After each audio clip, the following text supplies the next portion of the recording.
I missed my wife's funeral because my daughter-in-law didn't tell me the date changed. My son said, we figured you'd just make it about you anyway. I drove home alone that day, still in my suit. I didn't speak to anyone for 2 weeks until I showed up at their door unannounced, holding the only thing they forgot I still had. I'm a 67-year-old man. My name is Dale. I live in a small town outside Dayton, Ohio, in the same house I built with my own 2 hands back in the early 80s. I lived there with my wife Marlene for over 40 years. She passed away 3 months ago from cancer. This story isn't about her death, though. It's about what happened after. It's about how I was left out of my own wife's funeral. And it's about what I did after the silence. Marlene was everything to me, the type of woman who didn't need much. She cooked like her mother taught her. She folded my work shirts even after I retired. She liked Elvis and crossword puzzles. She didn't complain even when the cancer got bad. She just said, let's not waste time. I took care of her at home. She didn't want a hospital. The last few weeks, she couldn't eat much and her breathing sounded like it hurt. I kept a notebook of her medications. I set alarms. I slept next to her hospital bed on a twin mattress I dragged into the living room. I'd hold her hand at night just to let her know I was still there.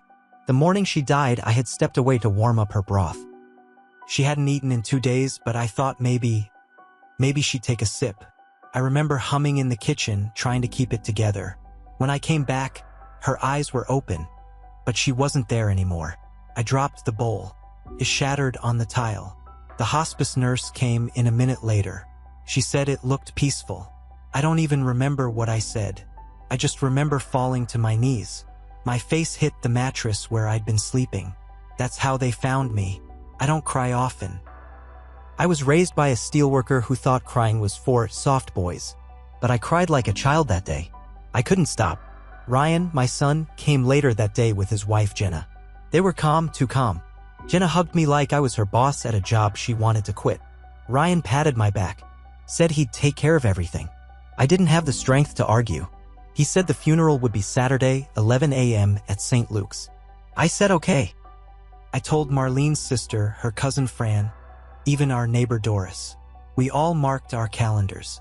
I rented a black suit from Men's Wearhouse. I hadn't worn a suit since my niece's wedding in 2014.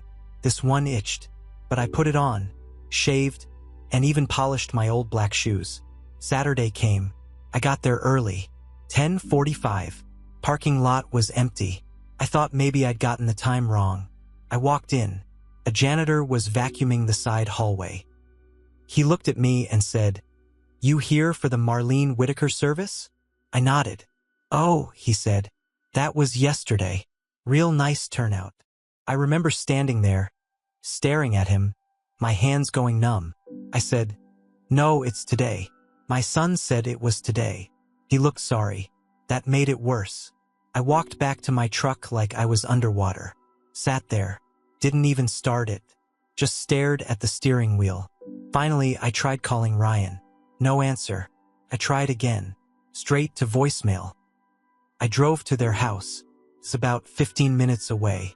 Jenna answered the door in yoga pants, holding a green smoothie, like she'd just come back from the gym. She blinked at me like I wasn't supposed to be there.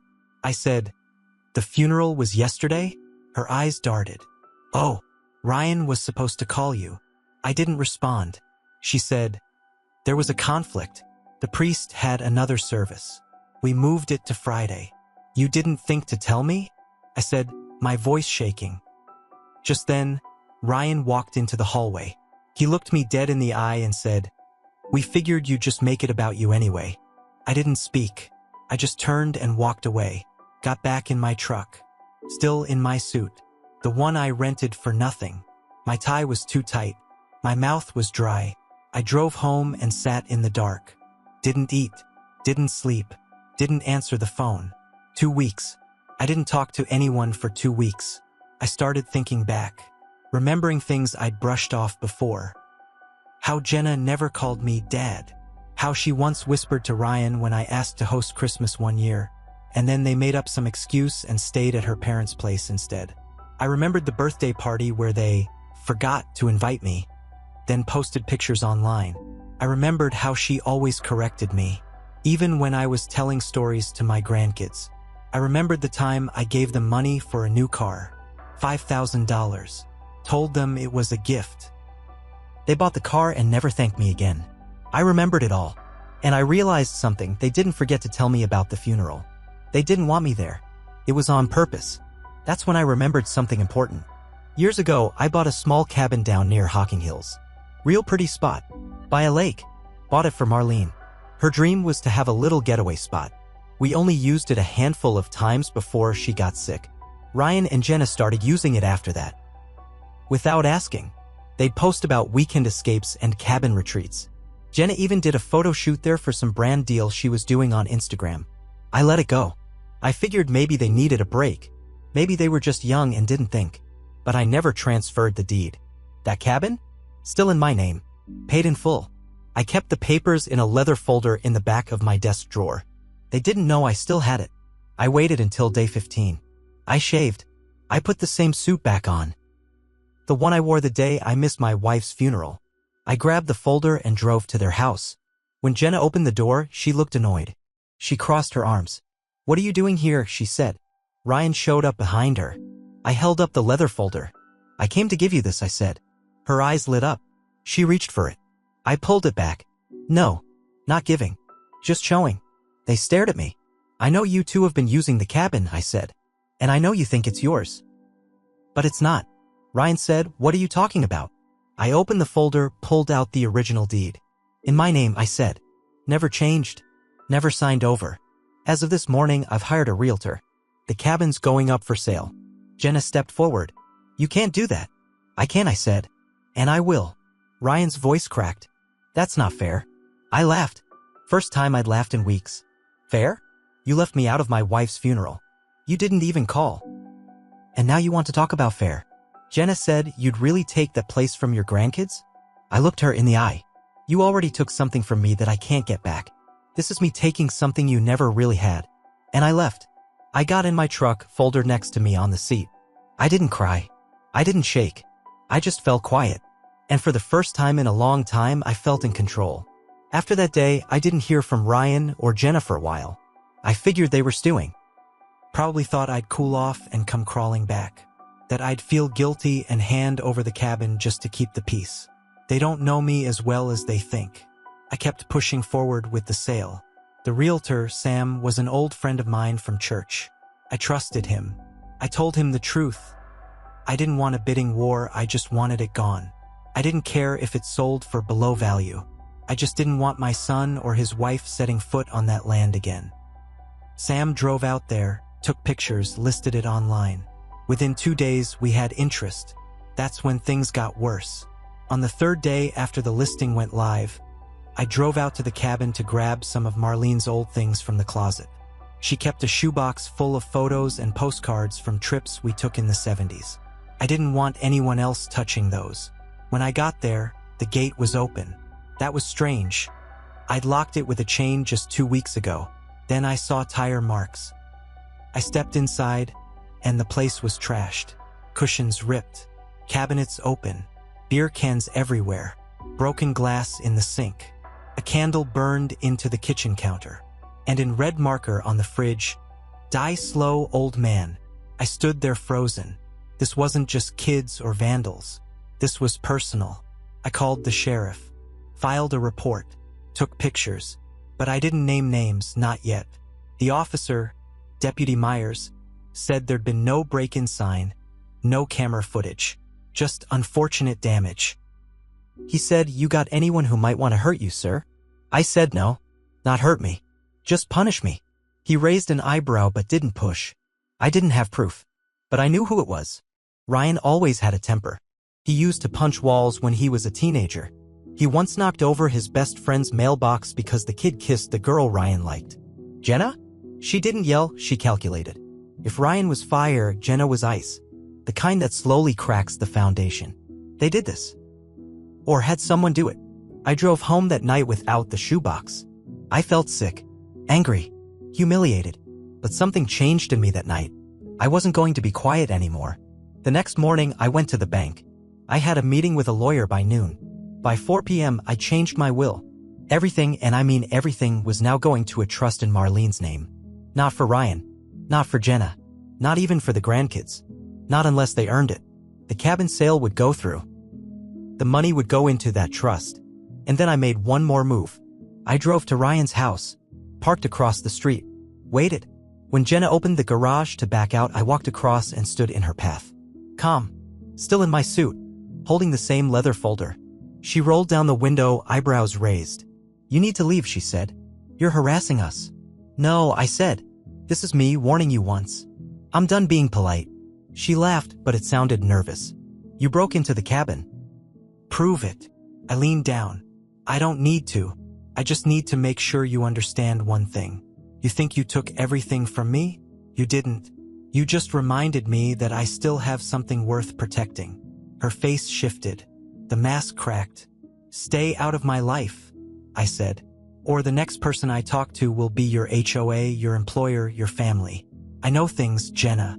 I've kept every receipt, every message, every little misunderstanding. You think I'm just some sad old man in a suit, but you're about to find out exactly how wrong you are. I stood up straight, stepped aside. Go ahead, drive, smile for the neighbors. She drove off, fast. That night, Ryan called. First time since the funeral. He didn't yell. He didn't apologize. He said, "You're going too far, Dad." I didn't respond. You're burning everything down over one misunderstanding. You lied to me. You cut me out of the worst day of my life. It wasn't like that. Then tell me what it was like. He hesitated. Jenna thought you'd make it about you, that you'd cry too loud, that you'd make everyone uncomfortable. She said it was better if we didn't tell you. I laughed. Short, cold. And you agreed. I didn't know what else to do, he said. She was already upset. The priest had limited times. We didn't want drama. You created it. He went quiet. I'm sorry, he said, but it was hollow. Too little. Too late. I'm changing everything, I said. Don't call me again unless it's to confess or apologize like a man. I hung up, but I'm not done yet, because I just found something in one of Marlene's old boxes. Letters. Dozens of them. From Jenna to someone named Scott. And they're not friendly letters. They're love letters. Dates line up while she was already married to Ryan. Some even after their first kid was born. One letter says, "You're the only one who really sees me. I don't know how much longer I can fake this with Ryan." Another says, "When the old man dies, I'll finally be free. I don't know who Scott is yet, but I'm about to find out. And when I do, I'm going to make sure Ryan sees exactly what he married and what he chose over his own father." I sat in my den that whole night reading the letters. Marlene must have found them and stashed them away. The envelopes were crumpled, some stained. She didn't throw them out, she kept them. That told me everything. She knew. She knew about Jenna's affair and didn't tell me. Maybe she wanted to protect Ryan. Or maybe she thought it wasn't her place. Marlene was old school that way. Family before everything, even when it didn't deserve it. But the letters, they were raw. Too raw to ignore. The one that hit hardest was dated a month before Marlene passed. Jenna had written, "Sometimes I fantasize about Ryan finding out, but I know he won't. He doesn't have the spine. His dad's the only one who ever looks at me like he sees through it all. Makes me nervous. He's too quiet. One day, he's going to be a problem." So I was a problem, huh? Good. I started digging. I knew a guy from back in the day, Jim Lawton, private investigator. Used to do skip tracing, divorce surveillance, all that stuff. Called him. Told him I wanted info on a man named Scott, possibly in or around Columbus. No last name yet, just the letters and the timeline. Jim owed me a favor. I helped him rebuild his deck after a tornado wrecked it in '09. He took the job. A week later, he called me back. "I got your boy, Scott McReynolds, 42, lives in Upper Arlington, married. 2 kids, sales director at a car dealership." That name meant nothing to me, but the next part did. Looks like he was working with Jenna. Same company about 5 years ago. He left after a sexual harassment claim. Guess who filed it? Jenna? I asked. Bingo, Jim said. Filed it, settled it, and never told the husband. But she kept seeing him after. Phone records show they still talk. Burner number. Texts every 2 days. I asked him to get me copies of anything he could. Photos. Records. Confirmed address. And then I started planning. A few days later, I was outside raking leaves when Ryan pulled up in his SUV. He didn't get out right away. Just sat in the driveway like he was working up the nerve. Finally, he stepped out, looking tired. He had a brown paper bag in his hand. "Brought you some dinner," he said, holding it out. "Keep it," I said. He looked like I'd slapped him. "Dad, I know I screwed up. I know I messed up the funeral. But Jenna's been having a hard time too. It wasn't just about hurting you. Don't you dare try to justify it," I said. "She made you choose between her comfort and your mother's funeral, and you let her." He shifted on his feet. "I just wanted things to be simple." "They were simple," I said, "until you married someone who turns every room toxic." He went quiet. I watched him try to keep his face calm, but he was angry. Underneath it all, he was still that teenager who couldn't take being challenged. "Listen," he said finally, "I think we should try and move past this. For the kids." I stared at him. "You want me to move past missing your mother's funeral? You're twisting things." I almost laughed. "I'm not twisting anything. But you know what? You're right. Maybe it is time we stop pretending we're a normal family." He looked confused. Then I went inside and came back with a manila envelope. I handed it to him. He opened it right there. Inside were copies of Jenna's letters to Scott. Photos Jim had taken. Screenshots of text logs with timestamps. Ryan's hands started to shake. He looked up at me, face pale. "What the hell is this?" "Reality," I said. "That's your wife. The one who thought I was the problem." He flipped through the pages, jaw clenched. His face changed color 3 times. He looked like he might throw up. "You're lying." "I'm not. And deep down, you know it." He said nothing. Just got in his car and drove off like a man running from a ghost. 3 nights later, I got a voicemail from Jenna. "Cold. Controlled. You had no right to interfere in my marriage. Whatever happens now is on you." I saved that message because I had one last card to play. And it wasn't the cabin. It wasn't the letters. It was the trust. See, I didn't just change the will. I also funded a trust for my 2 grandkids with conditions. They get access to the money at 25A. Only if they completed college or trade school, and only if they had no financial dependency on their parents. That part was key.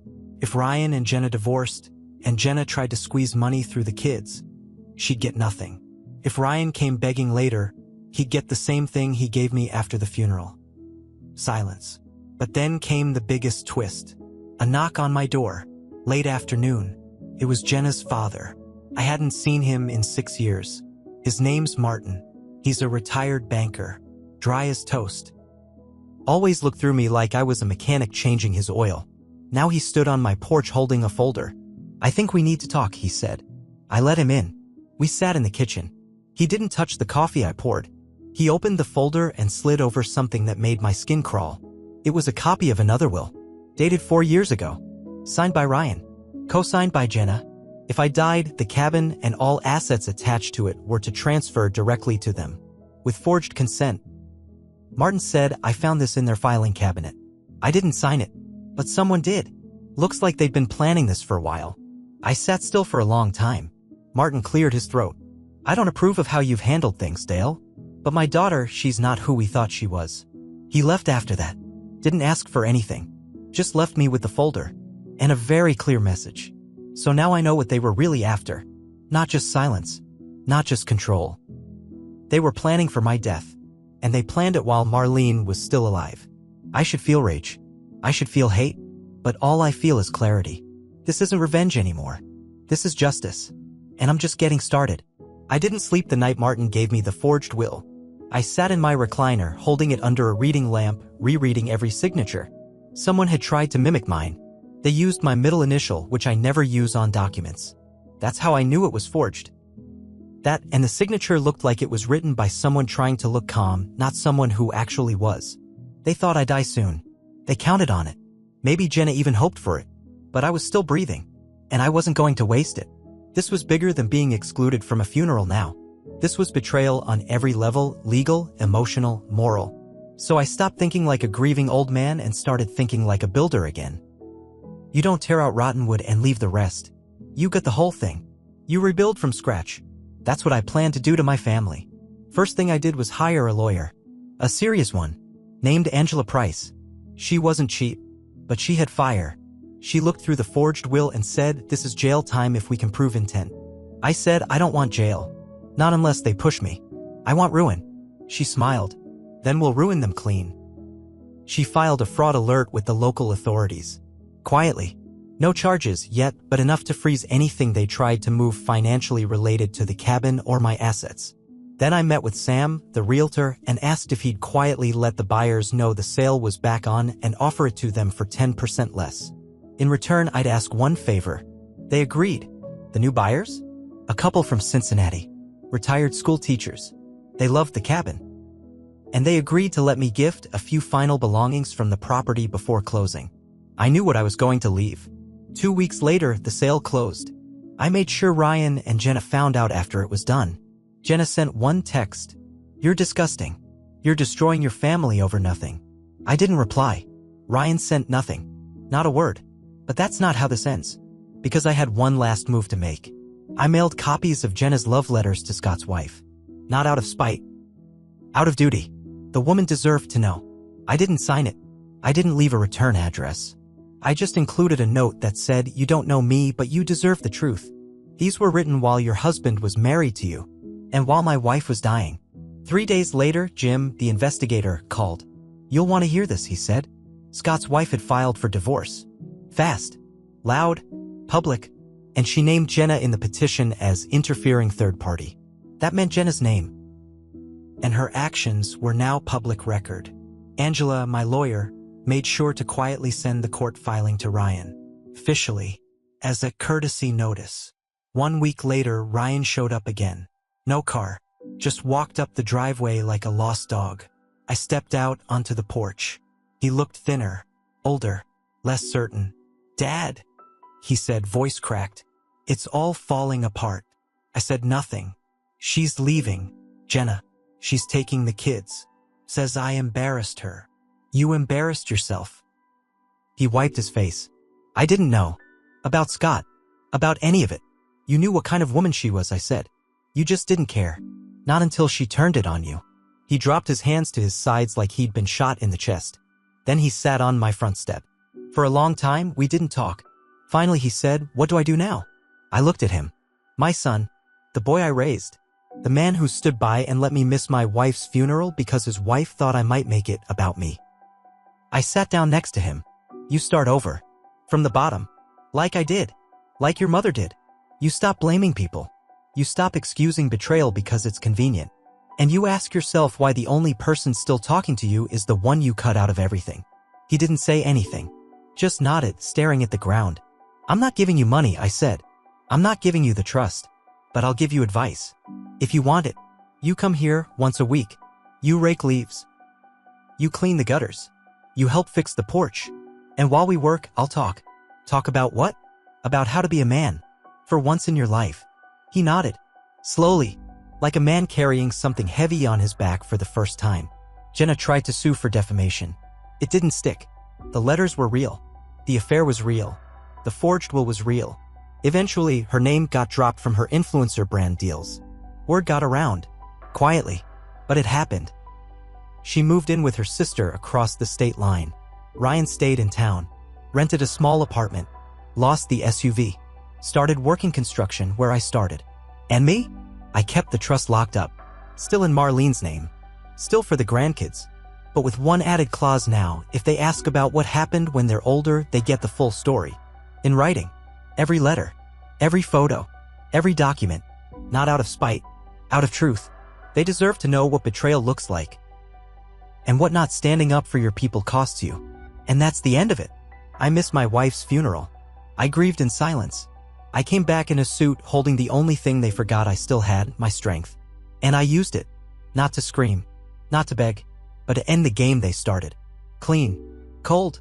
And final. They'll never make that mistake again. And neither will I.